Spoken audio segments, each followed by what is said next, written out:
What's going on, guys? Welcome to the video. So it seems Jeremy Corbyn and Labour plan to absolutely decimate the public purse, with 520 billion being spent of taxpayers' money on a benefits splurge, which I'm sure surprises absolutely no one who watches my videos. Actually, the amount might surprise a few people, but the fact that they want to do it doesn't surprise me, and it shouldn't really surprise you. The Express is running the story claiming Labour's tax bombshell. Corbyn's benefits splurge plot would cost taxpayers £520 billion, which is absolutely incredible, obviously. Exclusive. Labour is planning an eye-watering benefits splurge that would cost taxpayers around £520 billion a year, analysis has found. Jeremy Corbyn's party is plotting a staggering blowout that would see spending on welfare hit nearly 4 times the amount that currently goes on the health service. The research was released as Labour admitted it was planning to impose fresh tax hikes to fund a raft of new spending commitments made at its annual party conference in Brighton. Conservative Party Chairman James Cleverly warned that the benefits system must give a safety net to those who need it while being fair to our hard-working taxpayers. Well, yeah, £520 billion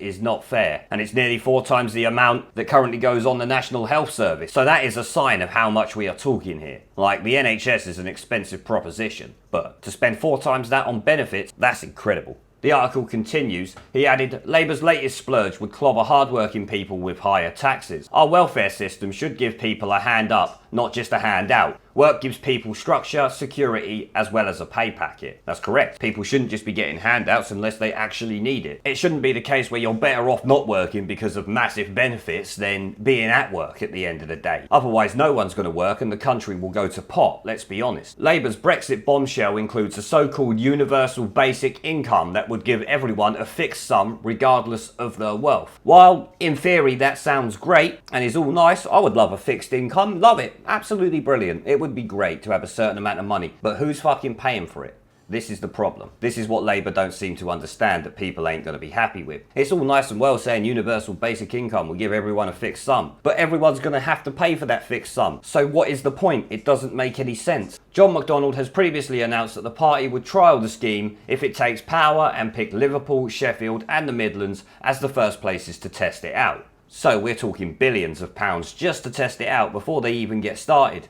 Tory analysis of trade union investigations into the cost put the estimated price tag for the scheme at around £504 billion a year. Well, yeah, that's going to be a lot of money. I don't know how they're working it out per person, but that's incredible. £504 billion. How does this even get considered? How are Labour that stupid to think that this is a good idea? The government in Western Kenya is paying every adult in one village a set monthly amount for 12 years to see if it can help lift them out of poverty. I expect it won't. It's not going to help them at the end of the day. You need to find a way to get them into work or fix the country as a whole when it comes to Kenya if people are living in poverty. Helping one village with a set monthly amount of money doesn't really encourage them to do anything, does it? But a 2-year trial in Finland where 2,000 unemployed adults were given £484 a month was not extended, and Canada has scrapped a 3-year pilot. The Conservative dossier also analysed the cost of other key Labour welfare proposals. Mr Corbyn has rejected planned future increases in the pension age that would mean workers retiring from age 67 or older. Financial experts have estimated that would cost around £9.9 billion, a 10% hike in the cost of state pension, or a significant cut in the amount paid out to pensioners. So it's not going to benefit anyone. Much like Labour's policies in general, it seems. Around £566 million a year would need to be found to pay for Labour's promise to increase the employment and support allowance for people who struggle to work because of illness by £30 a week, according to the study. Pledges on reversing the benefits freeze and reversing a cap on the amount the claimants can receive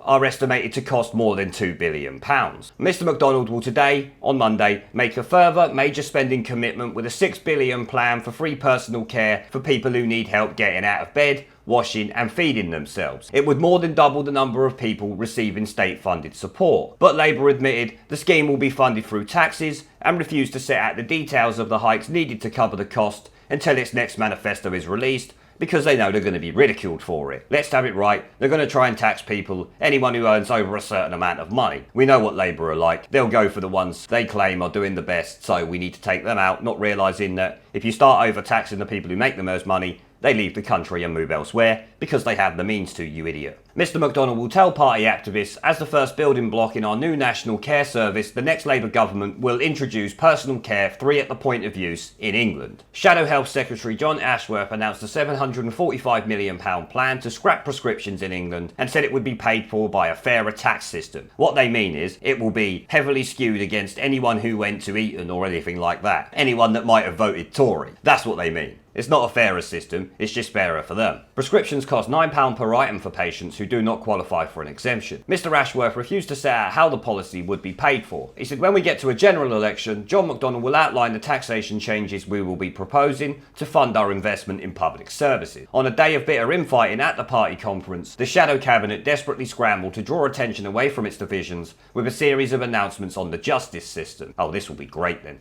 Shadow Justice Secretary Richard Bergen said Labour would reverse all the Conservative cuts to legal aid funded early legal help within the first 100 days of winning a general election. He also announced the Labour government would provide $20 million for people's law centres and fund training contracts for 200 new community lawyers. In other words, lawyers that will do what they want. That's what that is. Activist lawyers. Not community lawyers, Labour activist lawyers. That's what they will train. But the party was accused of being soft on crime after Mr Bergen announced he would scrap short prison sentences. Around 54,000 criminals were sent to jail for less than 12 months in 2017, according to government figures. Mr Bergen said sending people to prison for a few weeks is often the worst way to tackle the drugs, addiction, mental health and debt problems that lead people to commit certain crimes in the first place. But the government plans show Labour is preparing to let criminals escape proper punishment, according to the government. And why does this surprise anyone at the Daily Express? In all honesty, we all know what Labour are like. They got rid of stop and search. They've created this situation now with their policies of pulling back stop and search along with the Tories. The Tories are not completely out of it here, but pulling back stop and search that's created the knife crime culture that we see now because none of them are scared to carry a knife. They don't need to worry about carrying it. They're not going to get pulled over and stopped and searched. Why would they care? Justice Minister Wendy Morton said this is yet another example of Labour being soft on crime. They would leave criminals out on our streets, fail to punish them for their crimes, and let too many of them out of prison early. Just 2 days into the conference, the party has already set out policies that would cost $8 billion over a 5-year term,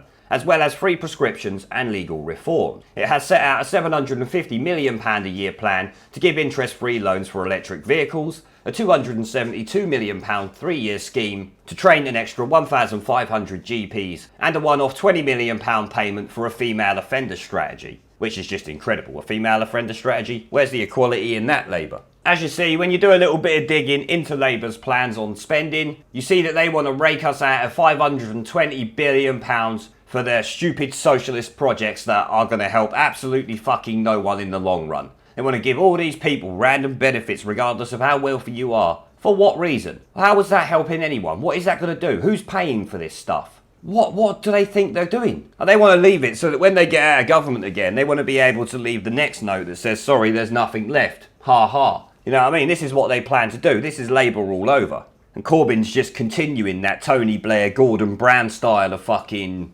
running the country's coffers into the ground, putting us in shed loads of debt, while claiming hundreds of millions of pounds in expenses for themselves, plus 80 grand a year each. This is the sort of shit. I'm surprised they ain't got somewhere in there that MPs deserve to be paid 200 grand a year plus 200 grand a year expenses. It's absolutely astonishing. Well, I'm going to end the video there, guys. I want to thank the channel's PayPal, Patreon and Subscribe Star members for supporting the channel, along with everyone who watches my videos. Now, I'm only going to be able to put the donators from this month into the video description because I'm running out of space, because they only give you a limit of 5,000 characters. So monthly ones will be in the description, but everyone who's always donated will be seen at the end in the scroll down of the names who have donated to me, as I usually do. So anyone who donated before this month will be included in them, but from now on I will have to just do monthly donations because there's not enough space to fit everybody's name there. Now remember to let me know what you guys think down in the comments section below. Leave a like, subscribe with the notification bell and share this video as it helps the channel a lot, and I will see you all in the next one.